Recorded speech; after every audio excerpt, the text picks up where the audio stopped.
सूरत से नहीं बल्कि सीरत से भी खूबसूरत हो तुम। सूरत से नहीं बल्कि सीरत से भी खूबसूरत हो तुम, मेरी हो तुम। नमस्कार दोस्तों, मैं हूँ समृद्धि और आ गई हूँ आशना एक अनोखी प्रेम कहानी भाग 4 के साथ। तो देरी ना करते हुए चलिए बढ़ते हैं भाग 4 की ओर। अविराज के कमरे में। उसका कमरा बहुत बड़ा और सुंदर था। सब चीज अपनी जगह में रखी हुई थी और कमरे का रंग ब्लैक और ग्रे कॉम्बिनेशन में था। तो कैसा है मेरा भाई? स्वयं ने पूछा। मैं ठीक हूँ, बस तुम्हारे होने वाली भाभी के बारे में कुछ बात करनी थी, अविराज ने अपने ठंडे स्वर में कहा। क्या क्या हुआ उनको? स्वयं ने घबरा कर अविराज से पूछा। कुछ नहीं, बस उनके लिए कुछ अपने भरोसेमंद गार्ड रखना चाहता हूँ, उनके रक्षा के लिए, अविराज ने कहा। बस इतनी सी बात होगी, अभी हो जाएगा। और बता, अविराज राणावत जिसने किसी लड़की को भाव तक नहीं है, उसका दिल अचानक एक लड़की पे आ गया, बता बता, स्वयं ने कहा। उसे जब देखा तो दिल धड़क उठा। उसका हंसता हुआ चेहरा, उसकी सादगी, उसका शर्माना और उसकी खुशबू से लगा जैसे वो मेरे पास है। अविराज ने खोए हुए कहा। क्या तुझे वो उसके होने का एहसास दिलाती है? स्वयं ने हैरान होकर कहा। हाँ, ठीक कहा। भले ही उसका चेहरा मुझे अच्छी तरह से याद ना हो, पर उसकी आवाज, उसकी खुशबू अभी तक मेरे ज़हन में है और मेरे अपनों का धोखा मैं अभी तक भुला नहीं सकता। जिन लोगों की वजह से मैंने मेरे 2 कीमती लोगों को खो दिया, उनसे बदला लेने के लिए मैं अभी भी इस बदले की आग में झुलस रहा हूँ और उनसे मैं अपने और उसके दर्द का चुन चुन कर बदला लूंगा, अविराज ने गुस्से में कहा और फिर थोड़ा शांत होकर कहा। पर अभी के लिए मुझे आशना के बारे में कुछ पता लगाना है, स्वयं ने कहा। ठीक है, मैं पता लगा लूंगा। अभी बेटा जाके तैयार हो जा, और आशना और उसके घर वाले भी आने वाले हैं, भावना जी ने नीचे से अविराज को पुकारते हुए कहा। तो अविराज ने भी भावना जी को हाँ बोल दिया। चल राज, आज तेरा ये क्यूट सा दोस्त तुझे तैयार करेगा, और स्वयं ने अविराज को खींचकर उसके क्लोजेट में ले गया। यहाँ आशना और उसके परिवार वाले होटल में थे, आशना के रूम में। यहाँ आशना ड्रेसिंग टेबल के सामने बैठी थी और कुछ ब्यूटिशियन और बिनीता जी ने उसे तैयार कर दिया। मेरी बच्ची इतनी सुंदर लग रही है, नजर ना लगे, बिनीता जी ने आशना को प्यार से कहा। खूबसूरती से क्या होगा दादी, मैं तो खुद को भी देख नहीं सकती, और जब लोग जानेंगे मैं एक अंधी हूँ तो कितनी बातें कहेंगे, कितने ताने सुनाएंगे वो मुझे, आशना ने दुखी होकर कहा। नहीं बेटा, ऐसा ना के, थारे को पता है लोगों की बात ना हम ना जितनी सुनेंगे वो हमें और नीचा दिखाने के लिए उतना ज्यादा सुनाएंगे, और राणा सतो को भी ऐसा होने नहीं देंगे, बिनीता जी ने उसे प्यार से समझाकर कहा। चल अब ये साड़ू सा मुंह मत बना और थोड़ा मुस्कुरा, क्योंकि आज तुझे राणा सा देखेंगे तो तुझे सिर्फ देखते ही रह जाएंगे, नजर नहीं हटेंगी उनसे। बिनीता जी ने माहौल को थोड़ा हल्का करते हुए कहा, और आशना भी शर्मा कर मुस्कुराने लगे। हाँ, अगर आपके दोनों की पकपक हो गई तो चले इसके सो कॉल्ड सगाई में, हीरल जी ने व्यंग मारते हुए कहा। हाँ तो तुम्हें कौन कह रहा है, मत आओ मेरी सो कॉल्ड बहू। अरे खुद को देखा है मुंह में, खुद को देखा है आईने में, चुड़ैल जैसी दिख जो चुड़ैल, दफा हो जाओ यहाँ से, बड़ी आई बक करने वाली। हाँ, पीड़िता जी ने भी उसी तरह से उसे व्यंग मारते हुए कहा। तो हीरल जी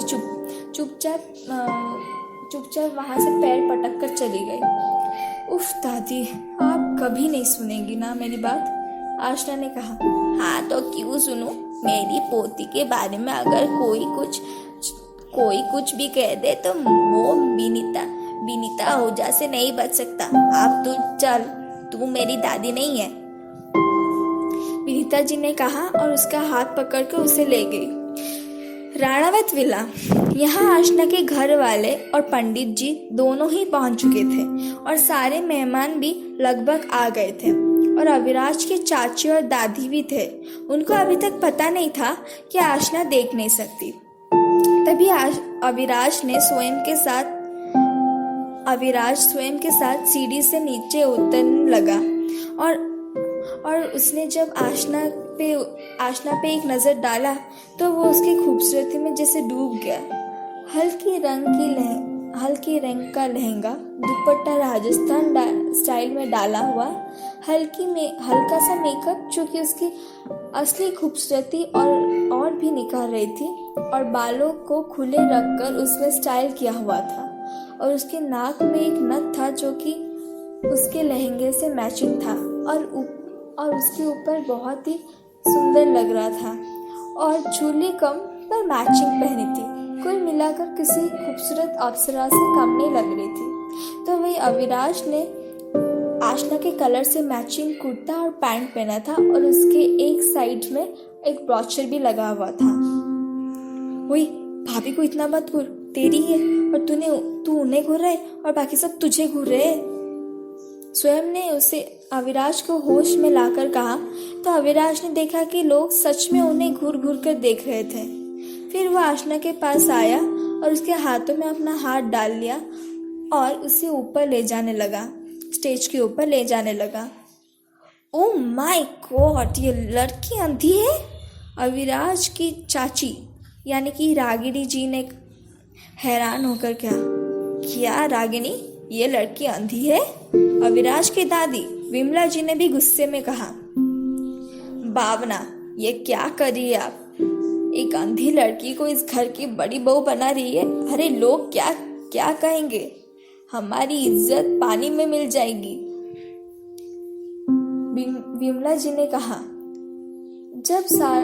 जब वहाँ के लोग जो भी सारे लोग थे ये सब सुना तो उनके बीच हॉल में खुसर फुसर होने लगी। अरे ये मिडिल क्लास लड़कियां होती ही ऐसी है, पहले आदमी होने का फायदा उठाती है और फिर किसी बड़े लोगों को पटा लेती है, किसी रिश्तेदार ने कहा। आशना के आंखों से आंसू बहने लगे। गीता ने कुछ कहना चाहा तो आलोक जी और अधिराज जी ने उसे रोक लिया और आंखों में अविराज के हवाले सब छोड़ने को कहा। हाँ, ऐसी लड़की को थप्पे मार कर बाहर निकालना चाहिए।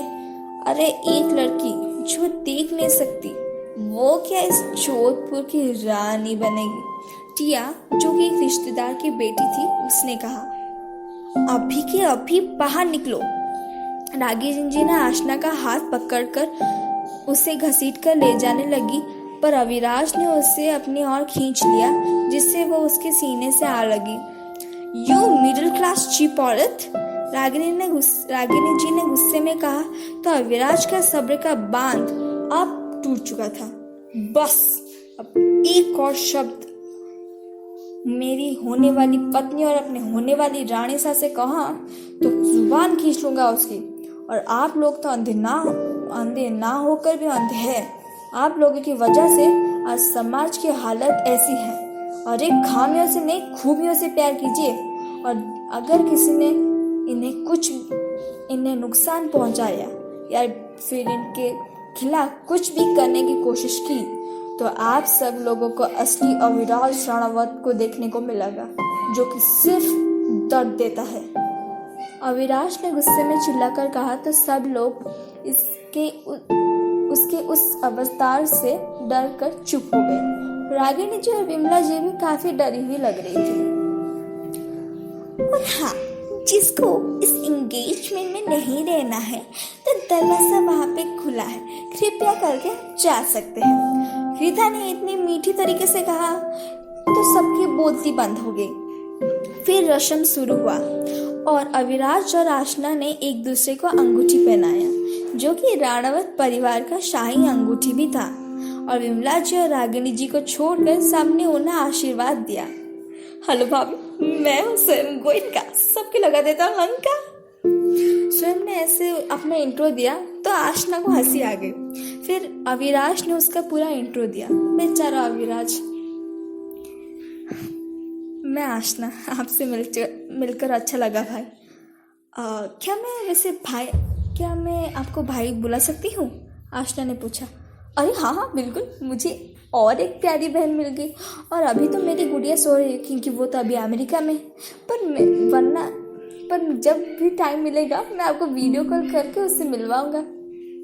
कोई बात नहीं, आशना ने कहा।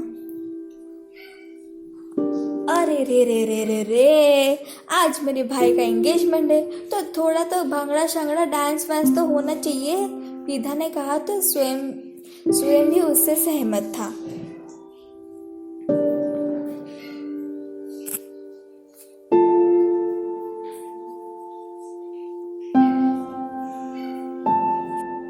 कृद्धा और स्वयं ने इसमें डांस करना शुरू कर दिया।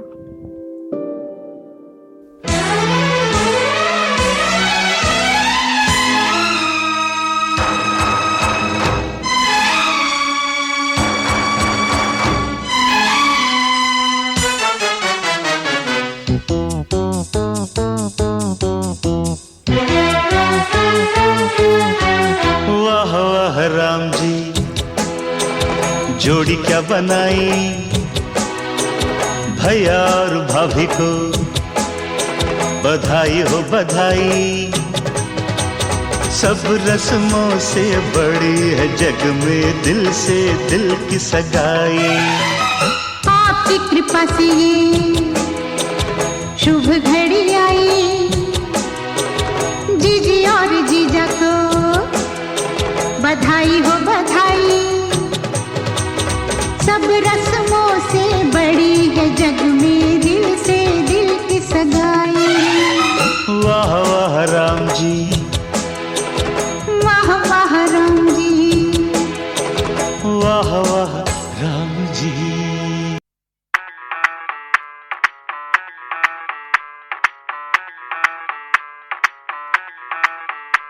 मैं डालू ताल पे भंगड़ा, तू भी गिद्दा पाले, चले रंग जमा दे हमके बने सभी मत वाले। मन कहे कि मैं ले आऊं चांद और तारे सारे, इन हाथों पर मैं चांद रखूं, इस मांग में भर दूं तारे। हेलो हेलो, तू फ्लोर पे जब है आई, येलो येलो बड़ी सॉलिड मस्ती छाई। हेलो हेलो, तू मच है तुमने लगाई, येलो येलो कंट्रोल करो मेरे भाई।